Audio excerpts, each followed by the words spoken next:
अस्सलामुअलैकुम नाज़रीन, आज हम इस वीडियो के अंदर एक ऐसे पाकिस्तानी नौजवान की बात करेंगे जिसको बाप ने उसे थोड़ा सा डांटा और घर से निकाला तो वो गुस्से में आकर पैदल जो है वो पाकिस्तान इंडिया का बॉर्डर क्रॉस कर भारतीय शहर जलालाबाद चला गया।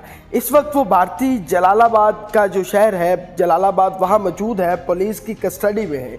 उसने ऐसा क्यों किया और वो किस शहर का है नौजवान, इस वीडियो के अंदर आप बात करेंगे। आपने हमारे चैनल को लाजमी सब्सक्राइब करना है और कमेंट सेक्शन में बताना है कि आपको ये वीडियो कैसे लगी। तो शुरू करते हैं वीडियो। ये जो नौजवान है ये दीपालपुर का रिहायशी है। दीपालपुर के करीब एक छोटा सा गांव है मंचरिया, ये वहाँ का रहने वाला है और इसका ये कहना है कि उसके बाप ने उसे घर से निकाला जिसकी वजह से वो भारत आ गया और वापस नहीं जाना चाहता। आप ये इसकी गुफ्तगू जो है वो अभी इसने भारतीय मीडिया को जो बताई है हम वो भी आपको सुनवाते हैं। चले आप सुने वो वीडियो जिसमें वो भारतीय मीडिया से गुफ्तगू कर रहा है। इतने कार से लड़ कर आया। क्यों लड़िया? बस माँ बाप ने गाली दी इसलिए बोल कर आ गया। कुकड़ी गाली देती?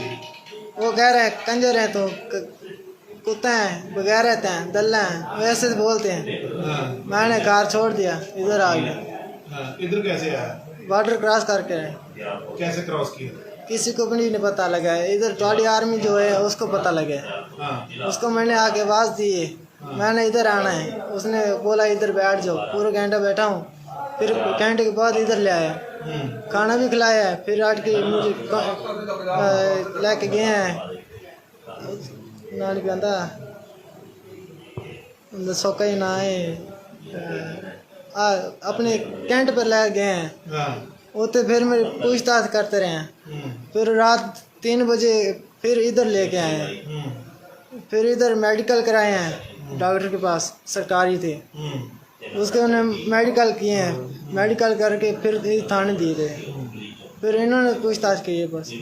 तेनू पता सी भी इधर वधिया माहौल है हिंदुस्तान च? पहले नहीं पता सी, हुण पता लग गया? हुण पता लग गया। नहीं हुण तेनू इत्थे आके किवें लग्या?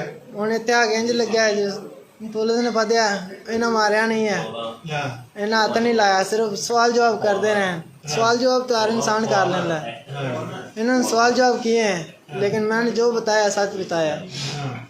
और तू वापस जाना चाहता है? वापस नहीं जाना चाहता। क्यों? बस माँ बाप ने घर से निकाल दिया है, जब माँ बाप बोलेगा तो आएंगे। ते हुण तेनू इन्हां ने तो जेल च भेज देना। कोई बात नहीं, जेल च भी रह लेगा? रह लेंगे।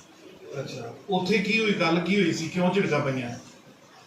मोटरसाइकिल मेरे अब्बू ने बोला कि जा पति ले गया चाय वाली। अच्छा। मैं पति लेने गया, मोटरसाइकिल के नीचे कुकड़ी आ गई, जिसने मुर्गे बोलते हैं। हाँ। वो आई है। हाँ। उससे आने जब वो आई है मैंने उसको मोटरसाइकिल रोका है, रोक के उसके घर का जैसे कि माल की कुकड़ी थी उसके मुँह में डाल दी। हाँ। जब मैं बुरे में डाल के मैं पकार के मोटरसाइकिल ला के घर आ गया। मैंने वो पीछे आए गाला देंदे नाले उन्होंने मेरा वालद नू शिकायत की है। तेरी? हाँ जी। अच्छा। वो तो मेरा प्यो कहता तू आराम दे, तू दल्ला है, इस तरह गाली के अंदर। हाँ। फिर मैंने कार से निकाल दिया। हाँ। मैंने इसलिए बॉर्डर क्रॉस कर दिया। हाँ। मेरा घर मंचरिया में है, पिंड मंचरिया है, तहसील पिंड मंचरिया है, तहसील दीपालपुर, ज़िला उकाड़ा। ते मैं आया हूँ। तेनू पता सी भी इधर जलालाबाद है? नहीं पता नहीं सी। ये जिथे तू है इत्थे ये शहर का नाम पता है? नहीं, जलालाबाद। जलालाबाद ही है। हाँ। ठीक। किवें लग्या तेनू शहर?